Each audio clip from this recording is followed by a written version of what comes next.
কে? মাফ করবেন, আমি হুট করে ঢুকে পড়ছি, আমি বুঝতে পারিনি আপনারা এই রুমে আছেন। ও আচ্ছা, এরপর যখন ঘরে ঢুকবেন তখন সালাম দিয়ে ঢুকেন। আচ্ছা ঠিক আছে, আমি আসি এখন। একটা উপকার করতে পারবেন? জি কোন? আমার আব্বাই মসজিদে নামাজ পড়তে গেছে, তাই কাউরে পাইতাছিলাম না বলার মতো। আপনি নিঃসংকোচে কইতে পারেন। আমার একটা জায়নামাজ আইনা দিতে পারবেন? নামাজের সময় হয়ে গেছে। আপনি কোনো চিন্তা করেন না, আমি যাই নামাজ আর ওজুর পানি আইনা দিতেছি। ওযু আমার করাই আছে, শুধু একটা জায়নামাজ আইনা দিলেই হইব। আচ্ছা ঠিক আছে। আর একটা কথা কওনের আছিল, কিন্তু লজ্জায় কইতে পারতাছি না। আপনি আমারে নিজের আত্মীয় মনে করে কইতে পারেন। আমরা সকালবেলা রওনা দিয়ে এখানে আইছি, দুপুরবেলা আমার আর আব্বার কিছুই খাওয়া হয় নাই। আমাদের অনেক খিদা লাগছে। এই কথা এখন কইতাছেন কেন? আগে কইলে তো তখনই খাওয়ার ব্যবস্থা করে ফেলাইতাম। আচ্ছা আপনি নামাজ পড়ে নেন, আমি খাবারের ব্যবস্থা করতেছি। আমার কথায় আপনি কিছু মনে করেন নাই তো? আমি কিছু মনে করব কেন? আমি আপনাদের কাছে ক্ষমা প্রার্থী। আপনারা আমাদের মেহমান, আপনাদের খিদমত করতে পারি নাই, খোঁজ খবর নিতে পারি নাই। ইনশাল্লাহ আপনার নামাজ শেষ হওয়ার আগেই আপনাদের খাওয়ার ব্যবস্থা করে ফেলাম। শুকরিয়া। আপনি বসেন, আমি যাই নামাজ আইনা দিতেছি।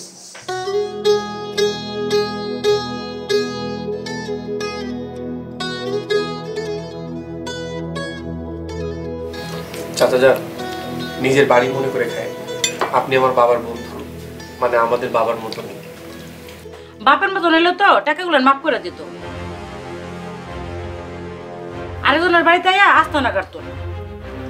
ছি ছি ভাবি, মেহমানদের সাথে এভাবে কথা কইতেছেন কেন?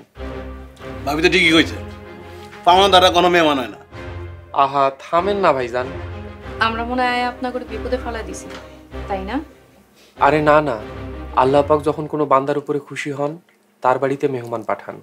মেহমান আল্লাহর রহমত। সবাই এত কথা না কইয়া চুপচাপ খাও তো। মাসুর আয়া, তুই খাচ্ছিস না যে? আব্বা, আমি কাটা বাঁচতে পারতাছি না, আপনি একটু বাইসা দেন। আসলে সারাদিন সবাই খুব পেরেশানির মধ্যে আছিলাম। আর মরা বাড়িতে তো রান্না হয় না, আত্মীয় স্বজনরা এসব খাবার দিয়ে গেছে। ইনশাল্লাহ আগামীকাল আপনাদের সুবিধা মতো খাবারের আয়োজন করব। তার দরকার নাই, আমি সামান্য ডাল ভাত দিয়েও খাইতে পারি। আপনি খেতে পারলে তো আমরা খেতে দিব না। বাবা বেঁচে থাকলে আপনাদের যে এরকম আপ্যায়ন করতো, আমরাও তার কমতি রাখবো না। ধন্যবাদ বাবাজি। দেবরজি, ভাতের বাড়িটা আমার একটু দাও, আমার আবার রাত্রে ভাত বেশি লাগে। খান বেশি করে খান, খাইতে খাইতে হাতিয়ে যান। দেখো দেবরজি, খাওয়ান লাগে ঘোড়া দিবা না, জামাইর টাকা খাওয়ান খাই। অন্যের মতন মাইশের বাড়িতে আস্তা না গেরা খাই না।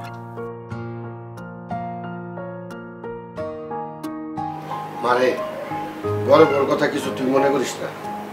কি করবি? আসসালামু আলাইকুম চাচা। ওয়ালাইকুম সালাম। কিছু বল বাবাজি। শেষ রাতের দিকে একটু হালকা শীত পড়ে, এই যে আপনাদের কাঁথা। এটার আবার দরকার কি ছিল? কি যে বলেন চাচা। এই রুমে সচরাচর কে থাকে? জি আমি থাকি। তা আইজ আপনি কই থাকবেন? আমি আজকে রান্নাঘরে ঘুমাবো। আপনারা যে চৌকিটার উপরে বসে খাইছেন ওখানেই ঘুমাবো। আপনি চাইলে ওইখানে আমাদের থাকার ব্যবস্থা করে দিতে পারেন, আমার আর আব্বার কোনো সমস্যা নাই। আস্তাগফিরুল্লাহ, আমি নামাজ কালাম পইরা যে সওয়াব হাসিল করছি সেটা একদিনে গুনাহ বানাই দিতে চান? ঠিক বুঝলাম না। মেহমানদের সাথে এরকম করলে কি আল্লাহ আমারে মাফ করবেন? তাই বলে আপনি আমগোলেগা রান্নাঘরে ঘুমাইবেন? এইটা তো নতুন কিছু না। আমার মরহুম বাবা মায়ের আত্মীয় স্বজন, আমার বড় ভাইয়ের আত্মীয় স্বজন আইলে আমি ওইখানেই ঘুমাই। আমার কাছে এটা কঠিন কিছু না। তুমি অনেক ভালো মানুষ বাবা। তাও তো বাবার মতো হইতে পারলাম না। আমার বাবা ছিল মাটির মানুষ। আল্লাহ পাক ওনাকে জান্নাত নসিব করুন।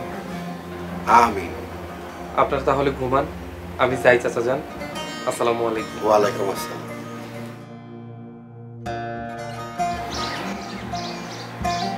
বাবাজিরা, তোমরা তিন ভাই জন একসাথে আছো, তোমরা তিন ভাই মিলে আমার টাকার ফয়সালাটা একটু করে দাও।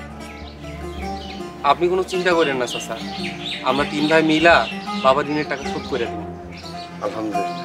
এনে আমার একটু কথা আছে। জি বলো বাবাজি। বাবার বাচ্চা থাকতে এই সংসারের লেগা আমি সবচাইতে বেশি পরিশ্রম করছি। আমি বেশি পরিশ্রম করছি, আর আমি কি বইবা খাইছি? না, তুইও পরিশ্রম করছস, তো একটু কম করছস। এখন আসল কথা কই, আমি এই ঋণের বোঝা নিতে পারবো না। তুমি এটা কি করতেছো বাবাজি? আমি আপনার এই ঋণের টাকা দিতে পারবো না। আমিও পারুম না। আব্বাই ঋণ করে গেছে, ওই ঋণের বোঝা আমরা টানুম কেন? আমি আগেই জানতাম এরকম একটা কিছু হইব। তোমরা সবাই মুখ ফিরে নিতেছো। আপনি কোনো চিন্তা করবেন না চাচা, আমি যখন ওয়াদা করেছি বাবার ঋণের টাকা আমি শোধ করে দেব।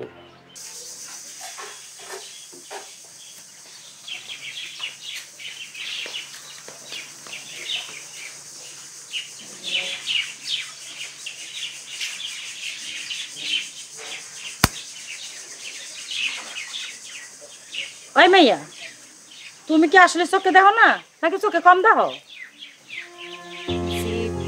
আমি আসলেই চোখে দেখি না। তুমি কি জন্ম থেকে অন্ধ না আগে দেখতা? আগে চোখে দেখতাম, ক্লাস 5-এ যখন পড়ি তখন কম দেখা শুরু করি। আস্তে আস্তে একদমই চোখের আলো চলে গেছে, এখন একদমই দেখি না। তোমার বাপ তোমার কোনো চিকিৎসা করায় নাই? চিকিৎসা তো করাইছে অনেক, কিন্তু উপকার হয় নাই। ডাক্তার কইছে কেউ যদি চোখ দান করে তাইলে অপারেশন করলে ঠিক হইব। আহারে, এত সুন্দর মাইয়াটা অথচ চোখে দেখে না। সবই আল্লাহর ইচ্ছা বুবু। তোমার বাবা তোমার বিয়ের সাথে চেষ্টা করে নাই? যাই না হই না আমার মতো অন্ধ মাইয়ারে কে বিয়া করবে? তা অবশ্য ঠিক। তাই আমার এক দুঃসম্পর্কে ভাই আছে, পায়ে একটু সমস্যা, আর একটা বিয়ে করছিল, বউটার লগে সংসার টিকে নাই। তুমি যদি চাও তাহলে তোমার বাবার লগে কথা কইতে পারি। এই বিষয়ে আমার আব্বার লগে কথা কইতে হইব। হ্যাঁ, মুরব্বী লগে কথা কইতে হইব। আমি যাই, আমার সংসারে মেলা কাম পড়ে রয়েছে।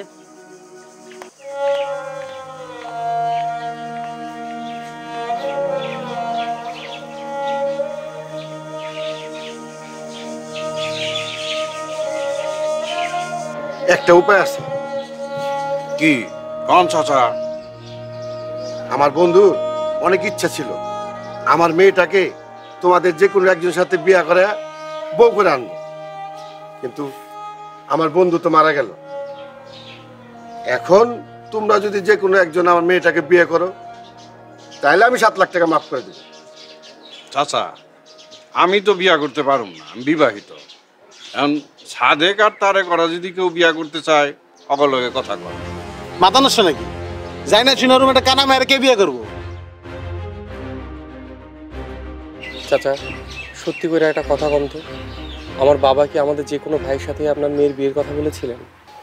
আমার বন্ধু তো ইন্তেকাল করলো, ওয়াদার কথা বললে আর কি লাভ? চাচা, বাবা যেহেতু ওয়াদা করেছে, ছেলে হিসেবে আমাকে উচিত বাবার ওয়াদা রক্ষা করা। তোর মাথা নষ্ট হয়েছে নাকি? হ্যাঁ, এই কানা মেয়ের কে বিয়ে করবো? সবার আগে বাবার ওয়াদা। বাবা যেহেতু ওয়াদা করেছেন, আমাকে জীবন দেওয়া হইলেও সে ওয়াদা রক্ষা করতে হবে। ঠিক আছে, তাহলে তুই বিয়ে কর, আমি এই বিয়েতে নাই। আমি রাজি হইলে তো হইব না, ওনার মেয়েরেও রাজি হইতে হইব। ওনার মেয়ের একটা সম্মতির ব্যাপার আছে। ঠিক আছে, আমার মেয়ের সাথে আলাপ করি, ও যদি বিয়েতে রাজি থাকে তোমার সাথে মেয়ে বিয়ে দিয়ে আমি 7 লাখ টাকা তোমার মাফ করে দেবো। চাচা, যৌতুক নেওয়া ইসলামে হারাম। আমি যৌতুক নিয়ে আপনার মায়েরে বিয়ে করতে পারবো। আমি বাবার ওয়াদা রাখার লাইগাই আপনার মায়েরে বিয়ে করবো। তাইলে টাকার ব্যাপারটা? আমার অন্য ভাইয়েরা টাকা না দিলেও আমি কথা দিতেছি, আপনার টাকা আমি শোধ করে দিব। তোমার জন্য টাকাটা অনেক বেশি হয়ে যায়। হয়তো বা একবার আপনার টাকা শোধ করতে পারবো না, ধীরে ধীরে শোধ করে দিব। ভাই তারেক, তুই আর একটু ভাইবা দেখ, সারা জীবন এই অন্ধ একটা মায়ের লগে সংসার করতে পারবি? বড় ভাই ঠিক কথাই কইছে, এই মায়ের বিয়ে করলে সারা জীবন পাশাপাশি থাকা লাগবে। আর একটা অন্ধ মায়ের দায়িত্ব নেওয়া তো সোজা না, তোর জীবনটা নষ্ট হয়ে যাবে। একবার ভাইবা দেখ। এত ভাবাভাবির কিছু নাই। বিয়ার পরেও তো আমার বউ অন্ধ হয়ে যাইতে পারতো, তখন কি আমি তারে ছাইড়া দিতাম? আল্লাহ আমার তাকদিরে যা রাখছেন তাই হইব। বাবাজিরা, তাহলে ওই কথা রইল, আমি তাহলে আমার মেয়ের সাথে বিয়ের ব্যাপারটা একটু আলোচনা করি। জি চাচা, আপনার মেয়ের সাথে আপনি কথা বলেন, আর সম্মতি আছে কিনা হইলে দেখ। ঠিক আছে।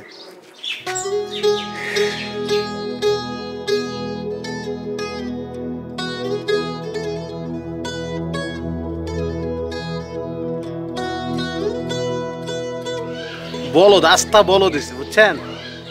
বলদ হোক আর যাই হোক, বাড়ির ভাগ কিন্তু এখন হয় নাই। কানা মাইয়া যে বিয়া করবো, ভাগলে যেন আবার ঝামেলা না হয়। আমারটাও দিয়ে না, আপনি সব একলা খায়েন না আবার। খাদ্য শাসার লগে কথা কিছু। আসসালামু আলাইকুম। ওয়ালাইকুম আসসালাম। কিছু বলবো বাবাজি? আপনাদের জন্য রাতের খাবার নিয়ে আইছি। কষ্ট করার কি দরকার ছিল? সবাই মিলে একসাথে খাইলে তো হতো। না মানে বড় ভাই ভাবি আপনাদেরকে খোটা দিয়া কথা কয়, যেটা আমার পছন্দ না। আর মেহমানের অসম্মান মানে পরিবারের অসম্মান। উনি যখন নিয়ে আইছে আমরা এখানেই খাই, আর তাছাড়া আমরা তো আর মাত্র একদিনই আসি, একদিন ঝামেলা নাই করি। আপনারা খাওয়া শুরু করেন। আব্বা, আমার এই মাছের কাঁটাটা বাইসা দিও। আপনার মাছের কাটা বাছার সমস্যা, তাই মুরগির মাংসের ব্যবস্থা করছি, আপনি নিশ্চিন্তে খান। আমার লেগে আলাদা ব্যবস্থা কেন করলেন? আপনার লেগে আলাদা ব্যবস্থা না, সবার জন্য একই আয়োজন করা হয়েছে। আপনি খাইছেন? আপনারা খেলেই আমি খাবো। বাবাজি তুমি আমার সাথে বসো। না চাচা, আপনারা মেহমান, আপনারা আগে খান, তারপর আমি খাবো। আপনি আমগুলোকে বয়া খাইলে আমি খুশি হবো। আচ্ছা ঠিক আছে, আপনারা শুরু করেন।